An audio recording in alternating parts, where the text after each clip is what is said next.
The Democrats are now the party of censorship. The left is the party of censorship. If you look at attempts to shut down the other side, conservatives, Republicans, the right, we're not trying to shut down the other side. We're happy to have them have their say. Very often we invite them to engage with us, debate us. They won't do it. They don't want to do it.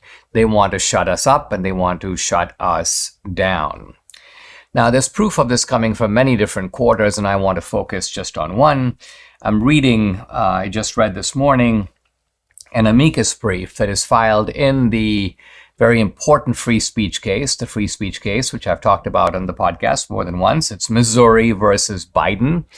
And we're talking about now an injunction issued by a judge that is under appeal, an injunction that tells the Biden administration you cannot collaborate with social media platforms to censor people, deplatform them, restrict them, ban them, shadow ban them, and so on. And interestingly, this amicus brief, which is signed by a whole bunch of attorneys general, really all Democrats, attorneys general for New York and Arizona, California, Colorado, Connecticut. Notice that we're talking about blue state upon blue state. Delaware, Hawaii, Illinois, Maine, Massachusetts, Michigan, Minnesota, Nevada, New Jersey, New Mexico, Oregon, Pennsylvania, Rhode Island, Vermont, Wisconsin, and DC. So all these liberal states, all these blue states have come together and filed a brief with the court. And they're defending censorship. They're defending the collaboration of the Biden regime, of the federal government, with these digital platforms. So it's really intriguing to think about what is their argument.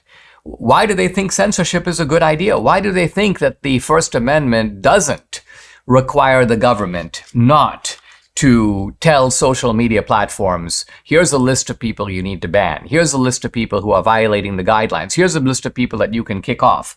Why do they think the government can do this? Well, as it turns out, the brief is duplicitous from start to finish. We just read the first line. Since the advent of social media, government and private companies have often shared information. Now, you'll notice the presence of multiple euphemisms. Shared information and engaged in dialogue about the dangers that the spread of harmful content on social media platforms may pose to public health and safety. So first of all, they act like this is all about public health and safety, even though lots of banning has nothing to do with that. Lots of banning has to do with abortion or has to do with the trans issue. Where's the public health and safety concerns? Election fraud. Where's public health and safety involved in that?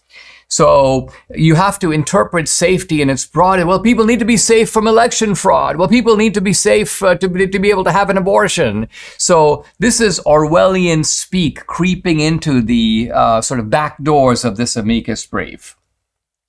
By and large, the brief goes on to argue that the government's involvement with these social media platforms is purely recommendatory and non-coercive. So now they're acting like, well, the government's not really pressuring these social media platforms to do it. They're just recommending. The government's just saying you might want to take a look at this. But it's non-coercive. It's ultimately the social media platform's decision.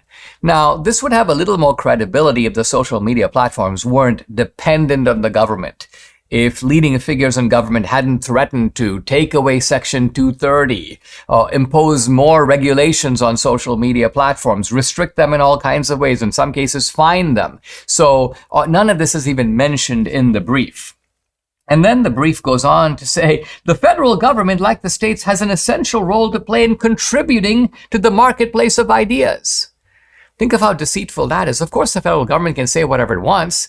We're not talking about contributing to the marketplace of ideas. We're talking about actively working with the platforms to shut other people from participating in the same marketplace of ideas. So yeah, the federal government can put out all the leaflets and all the brochures, and it does hundreds of millions of pages of garbage. They can keep doing it. The point is they can't shut other people from stating their opinion, and this is actually what they want to do.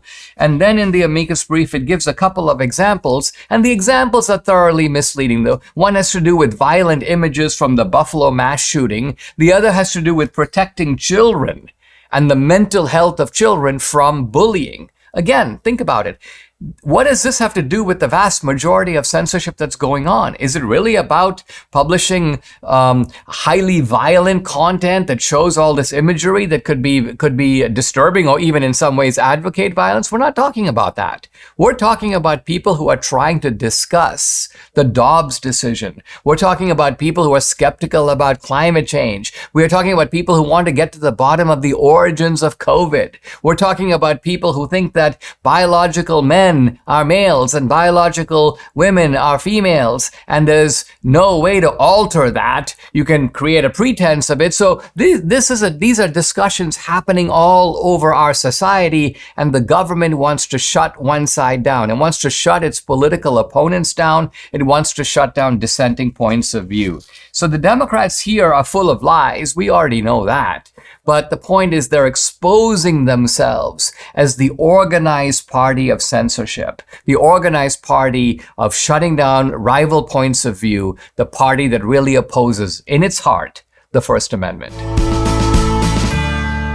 We are in the most vulnerable times in U.S. history with our markets and economy, and that calls for an expert financial advisor for your investments. Yet, most Americans are with your conventional ride out the dips in the market advisors that have been recycling the same advice since the 1980s.